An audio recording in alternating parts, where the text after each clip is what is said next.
You, Mike Snyder, are a keeper. Ellen and Mike Snyder go full throttle on love. I think they were a great complement, a great mix. I thought my brother had a perfect life. It's Ellen. I've got something to tell you. But secrets and lies are more than mere roadblocks on the path to matrimonial bliss. Maybe Mike had found out about an affair. She was looking through his phone because she was already suspicious. Hundreds of thousands of dollars. That's a big debt. Damn it, what are you thinking, Ellen? This union is on a collision course with death. We did look for this gay lover in Phoenix. You're not gonna get away with this. This was an exclusive community. This is not where people's bodies are buried. Love may be blind and marriage bliss, but divorce is murder.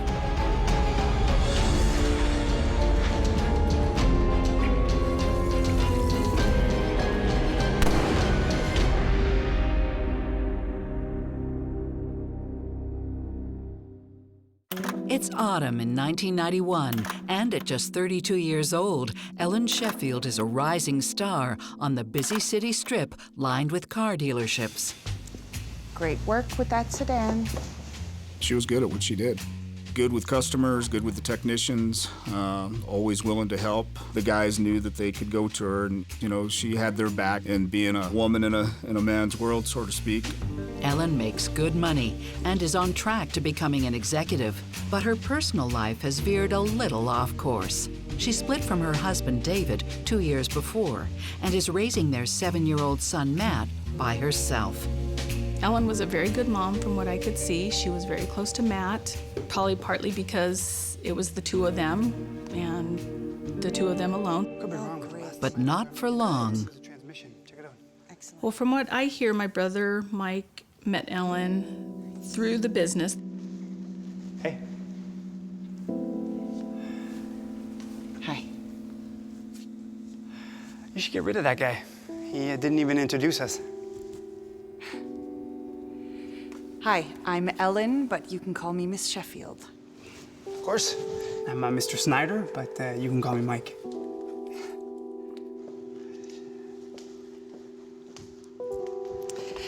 Tell me everything about that guy. Enter Mike Snyder, a 33-year-old master mechanic who works at another dealership on the same strip. He, too, is in the fast lane at work. Mike, from a very early age, just enjoyed working, tearing apart things. He went to Denver Automotive and became a master mechanic, and came back to Albuquerque and made a very lucrative income. My brother was a very good mechanic. It didn't come easily and just fall into his lap. He worked hard, he worked long hours. And like Ellen, Mike has recently split from his spouse. Mike was first married to another really nice young lady. Unfortunately, she was in a very bad auto accident and had substantial injuries, and I think the struggles in their marriage seemed to overtake them, and their marriage didn't survive. There are two slightly different versions of how Mike and Ellen actually start dating. My perception is that Ellen pursued him. Her version is the other way around. I heard you like one sugar and a lot of cream. You heard right. Come on in.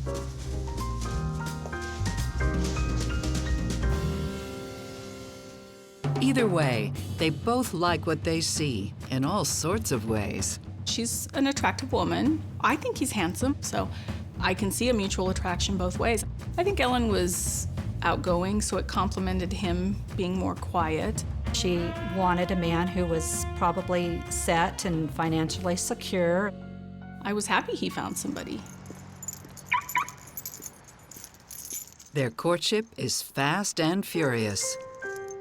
I've heard about the stories of him leaving roses on her car. Mike was very quiet and reserved, but had the heart of gold.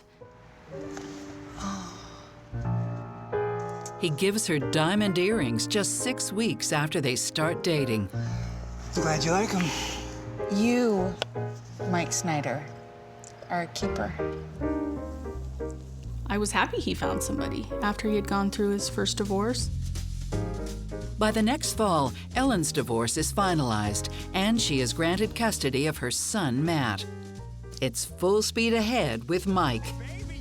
I do feel that Mike and Ellen's relationship did move quickly. Yeah. I'm one of that. She moved in, pretty soon, her and her son, into my brother's home that he had in Rio Rancho. So we just supported them, and, life for them was good. Over the next couple of years, Mike takes a special shine to young Matt, who's already showing promise as a budding mechanic. Make sure that's good and tight now. Matt didn't see his father, so Mike coming into his life was positive for him. You got a real knack for that, Matt. Good job. Time for a break for my hardworking men. He's really good. I think she was happy and felt secure, and her son needed a positive role model, and I think Mike filled that. Hey, Matt. I got you a little surprise for all that hard work on the engine. Look, Mom, it's mine. Less than 3 years after meeting, Ellen and Mike are married. It was a second marriage for both of them. It was a small ceremony. Her family, her mom, her grandma, my parents were there. Everybody was just thrilled that this young couple was married, finding each other. As part of their new life together, they build a dream home in a posh suburb just outside the city. North Albuquerque Acres is a fairly exclusive neighborhood, and it's slightly remote from the city because it's up against the mountains. Mike wanted to build his own house. He had a vision of his dream house, and he had the money to build it. Being the type of person he was, good with his hands, and he built the house himself. And they worked on that house evenings when they got home from work and weekends. The house isn't the only thing to celebrate. By early 1995, Ellen is expecting their first child. I know they both wanted to have a child together, even though that Ellen had, a child from another marriage. Pregnancy doesn't slow Ellen down one bit. Nothing like a little deadline to keep work on schedule. She continued to work, at her job, and then also help build the home. They move into their new house in the fall of 1995. He was real excited. They all were. I thought my brother had a perfect life. A perfect life that becomes even more so when their healthy baby Isabel is born just as the house is ready. And I believe the house was finally completed before she actually arrived in the world, and they were able to take her home to a finished home. Psychotherapist Stacy Kaiser and forensic psychologist Brian Russell see great potential for success and for trouble down the line. Overall, things look pretty good for them. They have a lot in common. Mike seems to have totally embraced Ellen's child. They really like nice things. Those things really matter to them. And some people might judge that and say that's not good. However, it could work out for them as long as they're making enough money, they're not going into debt. Mike and Ellen both seem to be sort of workaholics, and while that is perhaps okay, it still causes concern for me about whether or not this is a couple who really ought to be thinking about growing their family. Are they in a position where they want to devote the kind of time you have to devote to being parents of a newborn baby? When you have a family, it's really important that there's focus on the couple and on the family itself, including the kids. And when both adults' focus is primarily on work, it means that there is no one focusing on the home front. And so it worries me how this family is going to be able to stick together. Both Ellen and Mike seem happy. He was thrilled to be having a baby. And when she came, he was a very doting dad. I think just meant absolutely the world to him. Close your eyes now, sleep. Daddy's here, baby girl. He loved this little child like nobody's business. But privately, the birth marks a turning point for the couple. What he described as World War III was going on in the office next door. He's not the man I married. There was basically a second mortgage taken out. What are you thinking, Ellen? To the tune of over $300,000.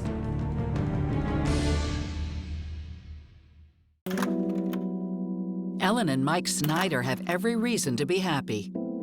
They've built a dream house and welcomed their first daughter, Isabel, less than 2 years into their marriage. They make a beautiful family of 4 with Ellen's son from a previous marriage, Matt. But the arrival of the new baby doesn't please everyone. Hey, where are you going? I need your help. Whatever. Don't you give me that lip. Hey! Don't talk to him that way. It probably was a little hurtful, I think, for Matt to have a new sibling to kind of contend with. So I think he probably felt maybe alone and kind of discarded, and perhaps that's when he decided to spend more time away from home. Just come back inside. Matt, now a teenager, is no longer best buddies with his stepdad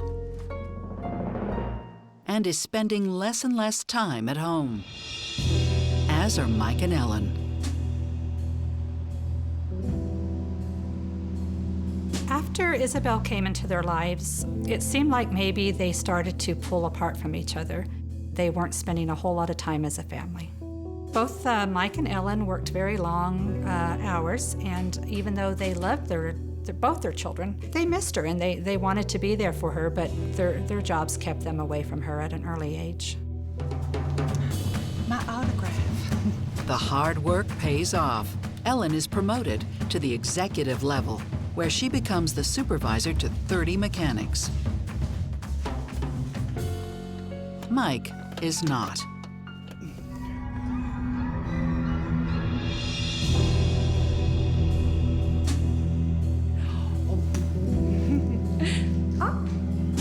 Hey, can you take her to daycare today? Big day today. I gotta crack the whip on those mechanics. Mike was still a mechanic, so perhaps for a man it was a little degrading or, troubling to have his wife now in a position that was perhaps greater than him. Bye. Bye. Sadly, the promotion seems to push them further apart. So at one point when I was at their home and saw a twin-size mattress on the floor, I was a little surprised.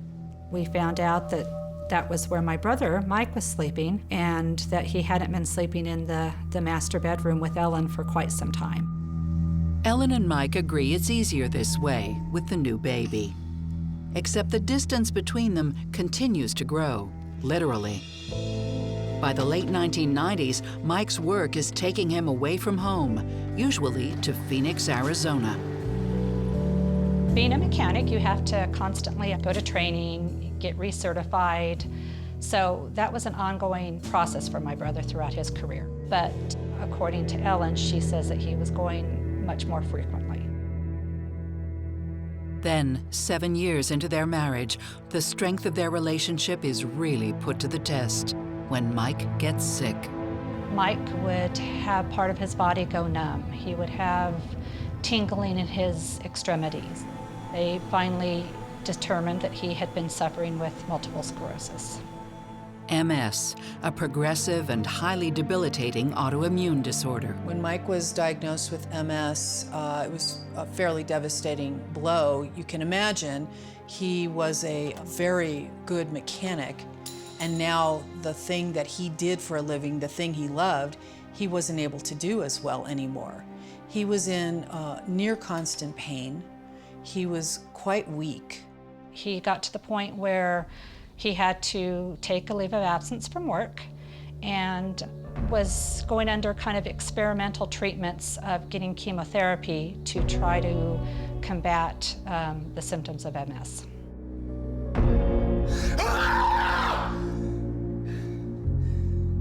Mike is willing to try anything to stop its progress, even leave his job for good. It took some time, but he did file for Social Security and disability. And he had to basically stop doing what he did for a living, which, as you can imagine, put a strain on the relationship that was already pretty strained. Ellen saw that the money that had been coming in from him wasn't going to be coming in the same way anymore. I think at this time, my brother became even more withdrawn and reserved than he was. I can't imagine really internally what he was going through. I know there were struggles that we would never understand. One small consolation is that Mike can spend more time with his daughter. Good day at school today? Yeah, you were a good girl?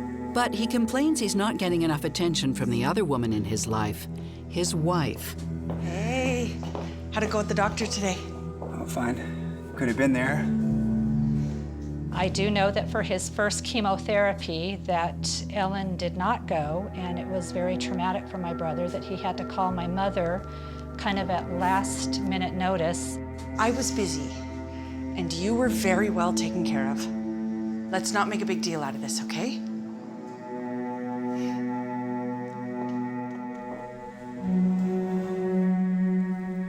Mommy's pretty busy, isn't she? At that point, they were clearly really strained, and she put other priorities above his needs. An MS diagnosis is a very traumatic thing. It's a chronic illness. It can have devastating effects that can be unpredictable. Some people are better at managing it than others. This is why we have a vow that says in sickness and in health, because you really have to be able to lean on the other spouse. And I haven't seen from Mike and Ellen enough of that kind of foundation to make me confident that she's going to sort of rise to the occasion and support him when he needs it through this illness. There are really two ways that Ellen could go when she finds out about this diagnosis. The first is she could really embrace her role as the caregiver, the breadwinner. The second alternative is that she is resentful about being put in this situation. She's worried about the fact that she's gonna have to take care of him long term. So it is totally possible that the diagnosis of MS that Mike has now received could be the catalyst to bring these two together again. It is also possible that it is going to be the thing that tears them apart. Within months of the diagnosis, the couple is clearly on the rocks. Every year our family has a big Christmas party. And my brother, being a very good cook, he would make a big pot of pozole, which is a New Mexican dish. Hey, brought the pozole. We can't stay. What are you talking about? Don't worry about it. Look, the kids are outside. We'll come and get them in a little bit, okay? Seriously? We didn't see them fight, but you sure could feel the tension. They wouldn't talk, they didn't seem to act as a couple, they wouldn't communicate. You know I wanted to stay.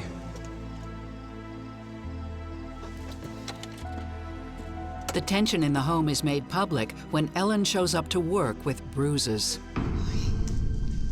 Ellen had come to work and had indicated that she had become injured breaking up a fight between her son and Mike Snyder. Took the glasses. Stupid teenage family drama. Michael and her son had gotten into a physical altercation, and she jumped into the middle in an attempt to stop that, and that's how she obtained the bruising. A heroine caught in the crossfire. But according to a colleague, she is the victim. On one occasion in particular, what he described as World War III was going on in the office next door. So where that stuff just went, it just kind of magically disappeared. He'd heard some yelling and screaming going on in the hallway just outside of Ellen's office and walked out to see what was going on. We'll just leave him. Is everything okay? He is not the man I married. She indicated that there was emotional, physical, and mental abuse. So that coworker let her borrow, for lack of a better term, his firearm. Look, I've got something for your protection, okay? Just in case.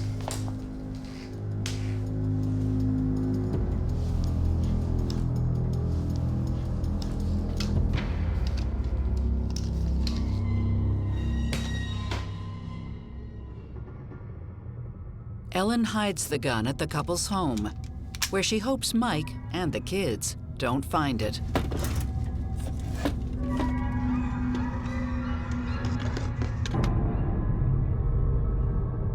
Mike doesn't find the gun, but he does make a different, more shocking discovery. There was a second mortgage taken out to the tune of over $300,000. Hey. We need to talk, Ellen. About what? Don't play dumb. What's going on with the money? I couldn't tell you what was being done with the money, but there was definitely a money issue. I had heard that she was gambling. That's what the talk was. It's really hard to know, but by the end, there were hundreds of thousands of dollars gone and not a whole lot to show for it. We could lose everything because of you. What are you thinking, Ellen? You're one to talk? You're not even working anymore. Hey, don't you walk away from me. Oh, okay, you're okay, you're okay. All right, I got you. Okay.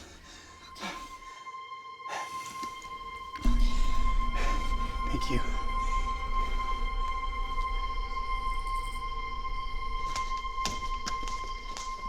In late 2001, Mike decides to leave Ellen and plans to head to his family's lakeside home.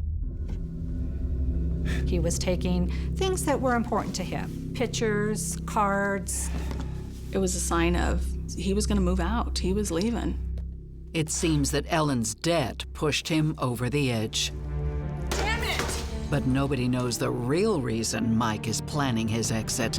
Mike was using those training sessions as an opportunity to have an affair. That came out of left field, and that shocked me. I wasn't expecting anything like that.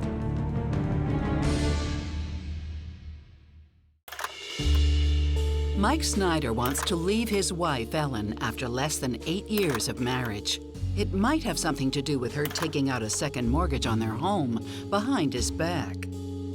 Or it might not. Done for tonight. It's Ellen's turn to make a shocking discovery. Mike had just gotten a new cell phone. In fact, it was the first cell phone that he had ever owned.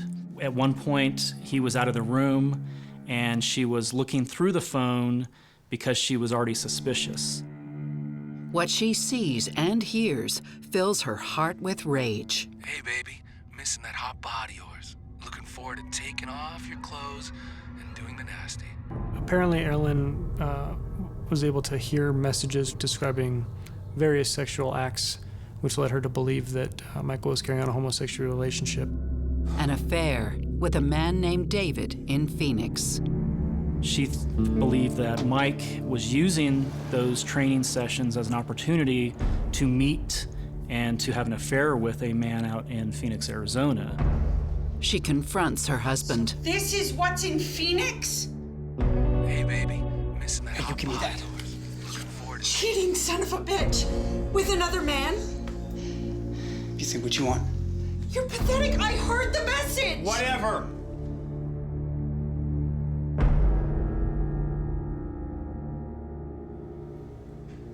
When she woke up the next morning, Mike was gone. His truck was still parked out front, and she concluded that he must have gotten a ride to the airport, presumably to go to Phoenix, Arizona, to move in with his boyfriend. A few days later, Ellen breaks the news to Mike's sisters. Laura, it's Ellen. I've got something to tell you. She called me, just wanted to let you know Mike's left. She woke up and he was gone. His sisters aren't surprised that he's left her, but they do not believe it's for another man. There's no way. There's just absolutely no way. It wouldn't matter to me if he was, but I would see signs. I would know. There'd be nothing to hide, nothing to be secretive about. It seems that Mike's disappearance has surprised the people who knew him best. There have certainly been cases in which married men or women have left the marriage to go be in a same-sex relationship, and that has estranged them, not only from their former spouse, but also from their kids. And If that truly is the explanation for why Mike has disappeared, it says to me that there was some profound, long-standing dishonesty between Mike and Ellen on his part, concealing that aspect of himself. It is possible that he has been afraid of people's reactions to what he's doing in his life, and so he has fled for that reason. It may be that he is ill and has run off to sort of die alone. Upon Mike discovering that they have such deep financial problems and that most of them are the result of Ellen and that she had been hiding it, that could have added to his desire to leave. And it's also possible that there's foul play involved. In early April 2002, Ellen filed for divorce, and she indicated in the divorce paperwork that the reason being that Mike Snyder had abandoned her and her family. With Mike in absentia, a judge grants her the divorce and the house, along with full custody of Isabel. To make things worse, Ellen's money troubles have finally caught up with her. There is not an income coming in from him, so the house goes into foreclosure. His home was free and clear until she took out that $306,000 mortgage. While all this is going on, Mike's family can't believe he doesn't reach out to them. I'd like to declare a missing person. It's my brother. Mike's name goes into a national missing persons database, but as 2002 turns to 2003, nothing happens. The police said, look, he's a grown man. He can do whatever he wants. If he wants to go to Arizona, he went to Arizona. If he wants to disappear, he can disappear. After 2 years without a word from Mike, his father passes away. He had been ill for some time and finally succumbed to his illness. Family's there, friends, and Ellen and her son walked in. Aside from the odd phone call, Mike's sisters haven't had any contact with Ellen or her son for quite some time. We were a little surprised to see him, but, you know, okay. My dad thought fondly of both of them, so, you know. We gave them their time, you know, to go up to the casket and share their private moments. But Mike's stepson, 19-year-old Matt, quickly draws everyone's attention. Matt was crying uncontrollably. I've really never seen somebody that distraught and emotionally broke up. It was very strange. I mean, it's not his blood grandpa. There was no extreme relationship or closeness to him and my father that would have warranted that kind of reaction. The sad family reunion underscores the fact that nobody has seen or heard from Mike in years. We knew by that point if he didn't show up for his dad's funeral, something had happened. But that something won't be anything they ever would have imagined. There's some initial digging, but they find nothing. I know exactly where he is. The old adage rings true here, no victim, no crime.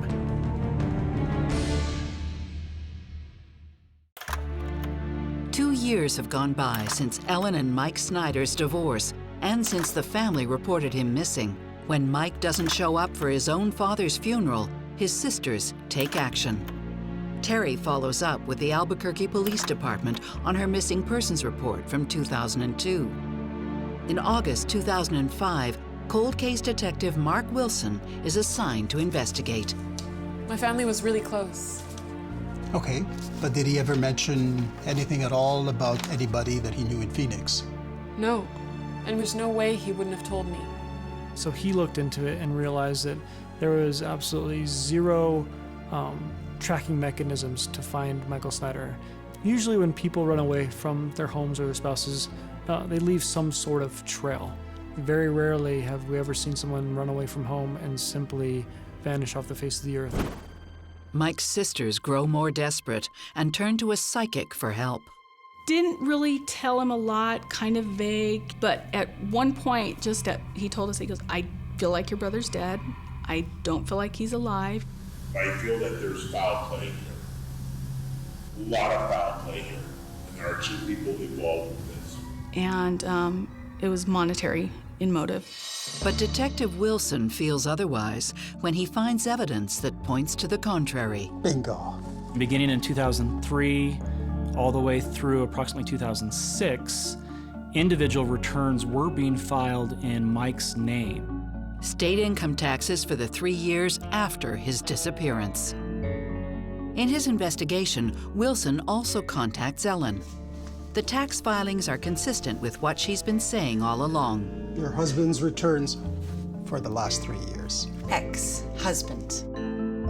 Ellen gives the detective what info she has. And like I said, he's not missing. I know exactly where he is. He's on a beach somewhere with his gay lover. It's all there. Specifically, a Western Union transfer receipt that went to a location in Phoenix, Arizona.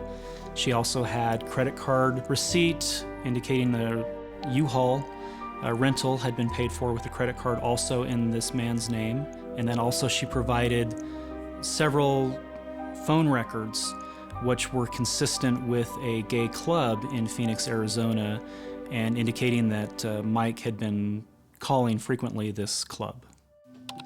Detective Wilson sets out to find Mike's lover, David Simmons. Using law enforcement databases, did try to track down anybody that matched that name in the Phoenix metro area. Mike's family waits eagerly for news. But Detective Wilson doesn't have much to report. We did look for this gay lover in Phoenix and were never able to locate him. The income tax returns are good news and bad news. The good news is that there's a hope that he's alive and well and living somewhere. The bad news is, why haven't we heard from him and what's wrong? The fact that Mike's family went to a psychic suggests to me that they had sort of lost faith in the police's ability to really get to the bottom of the mystery of Mike's disappearance, that they were certain, in their own minds at least, that Mike would not have disappeared and just fallen off the map voluntarily. I don't really see this as desperation. When you have a missing family member, someone you love, you feel helpless and hopeless because you don't have any answers. And so you're looking for answers. After months of searching, the trail comes to an abrupt halt. Detective Mark Wilson was working the case and felt it had gone cold. He makes a last-ditch attempt to resuscitate the case. He requested from a local reporter with the Albuquerque Journal that they run a follow-up story about the disappearance of Mike Snyder. And honestly, we were thrilled because to us, great, finally some action. The Journal ran a front-page article about the disappearance of Mike and the concerns that foul play may be involved. My husband went out to get the paper, thought it would be a little small blib, maybe on the second or third section. And I can remember my husband calling up to me from downstairs. It's on the front page. Wow, really? That article was kind of enlightening for us because they suspect foul play. The good thing about that is that that led to some significant leads. We received a tip from a neighbor who remembered that around the time that Michael Snyder had gone missing, she saw Ellen in the backyard of their residence digging what she said could have been a pretty deep hole. One other thing that seemed noteworthy, one of the neighbors indicated that there was a tree that in 2001 was not in the yard, and in the summer of 2002, there was a large tree that was now planted out in the backyard. Could Mike be buried under the tree? Detective Wilson thought that a placement of a tree was very suspect. On June 8, 2006, a full 4.5 years after Mike went missing, cadaver dogs are brought to the house. The house now belonged to somebody else, but they were agreeable. Both dogs indicated that there was possible remains in and around a tree in the backyard. And so the decision was made to dig right around the trunk of the tree, thinking that maybe there was a body that could be under the tree, and then the tree was then placed to conceal it. And they probed it and did whatever and never found anything. To police, the only thing that's clearly dead is the case. The old adage rings true here, no victim, no crime. And so once again, the search for Mike goes cold. At this point, Mike's family has given up hope until police get a break 4 years later. So in January of 2010, a confidential informant came forward to the police department indicating that they had knowledge of Mike's disappearance. Is this the breakthrough everyone has been hoping for? I don't think they thought that they were going to find anything. Everything that the informant said had to be taken suspiciously.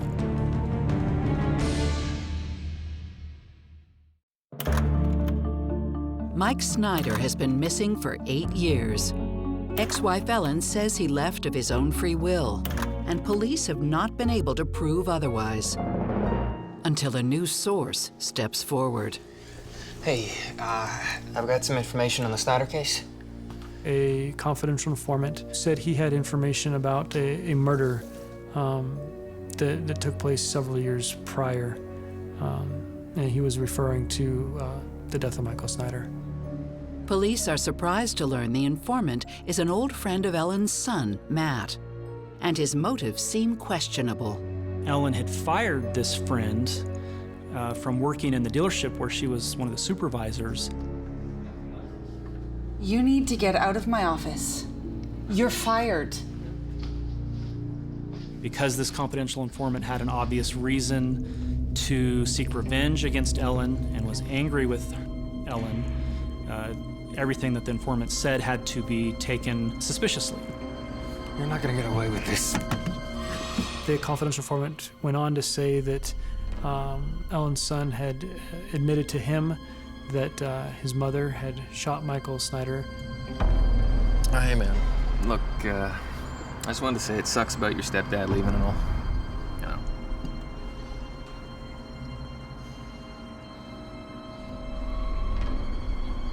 He didn't leave. He's still there. What? And that he had helped her bury the body in the backyard of their home. Police are dubious. They check the yard. No body. Still, the young man stands by his story and agrees to meet with Matt while the police listen in. The cops came to see me, man. They're looking for information about you and your stepdad. Well, just tell him you don't know anything. I'm getting scared, man. Like, they know things, like reports about gunshots that night, or they know the make of the gun. Well, that's impossible. The informant asked about whether or not Ellen's son believed that the body was still there, and he indicated that yes, to the best of his knowledge, that Mike's body would still be there. And look, they're not gonna find anything in that huge backyard. It's enough to corroborate the story, but police need more for an arrest. So they go straight to Matt and confront him with the recording. At night, me and my mom buried it in the hole. I don't want to go to jail.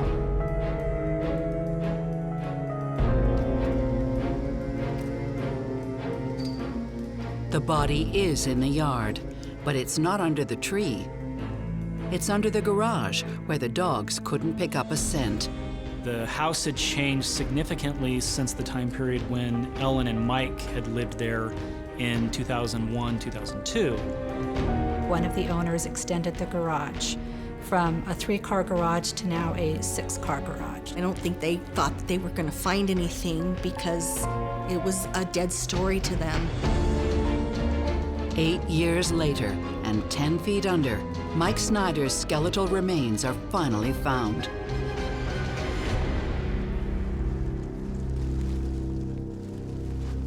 He had been shot 6 times.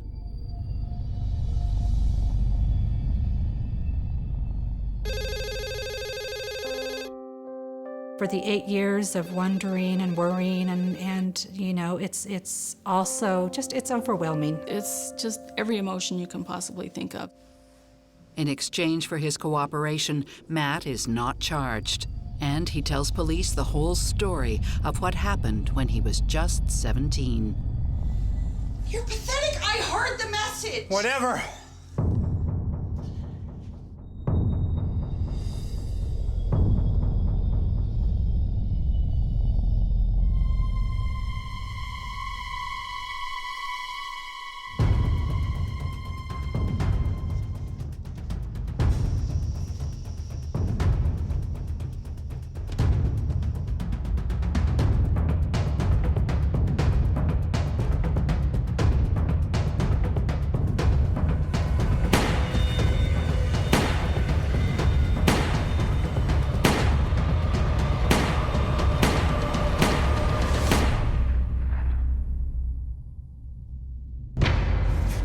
Ellen's son, he was woken up in the middle of the night by what he thought were gunshots. He began to dial 911 when Ellen came to his door. Matt, put down the phone. I need you to help me.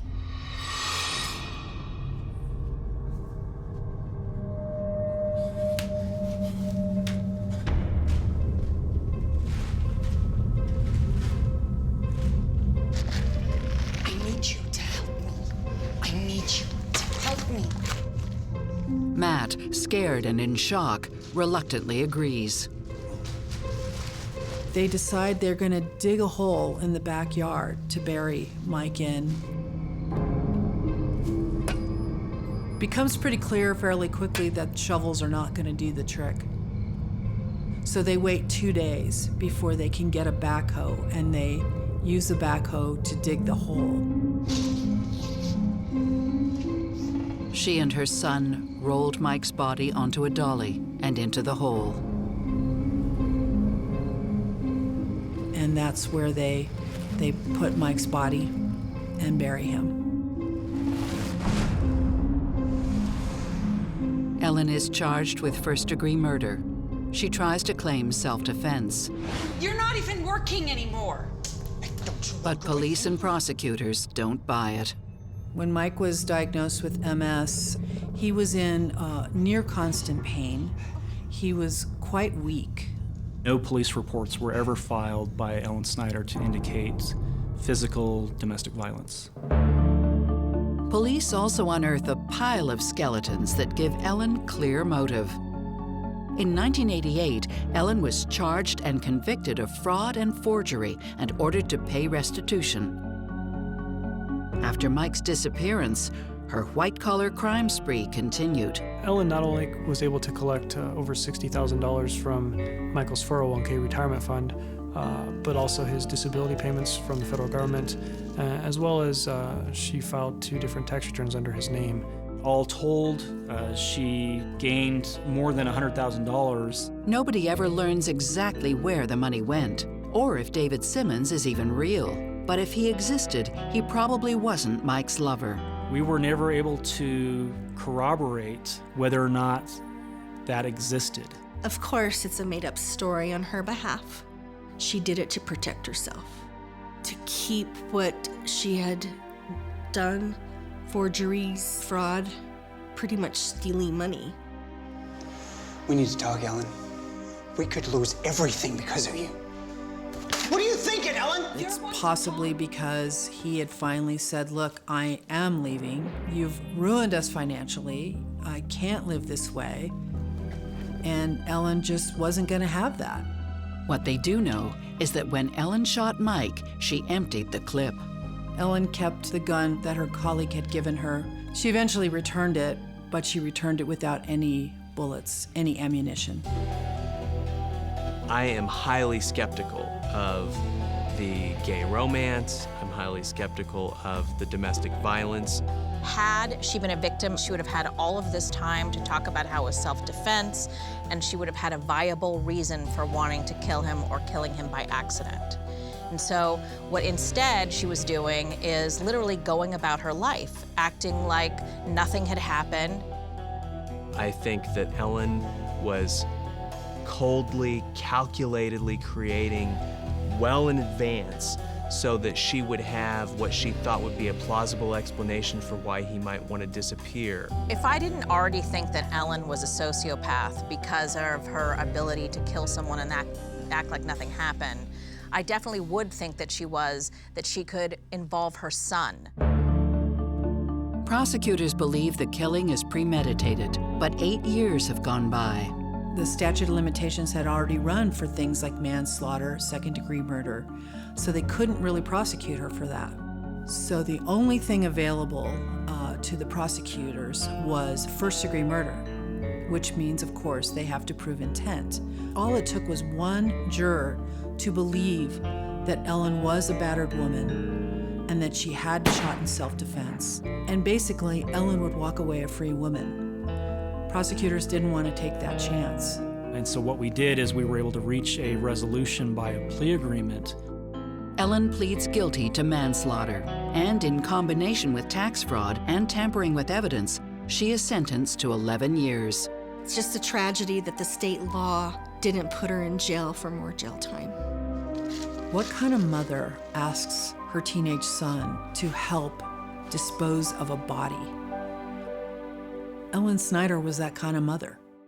Isabel, at 15, goes to live with Ellen's mother, and Matt, at 26, continues to work as a mechanic, just like his stepdad, Mike, killed at the hands of Ellen Snyder. She has no remorse, no thought for our family, and really no thought for her daughter, Isabel, who she took her father away from her. He was a great guy. He was a good guy. He's the best brother, best father, best son anybody could have, and I'd give anything to have him back.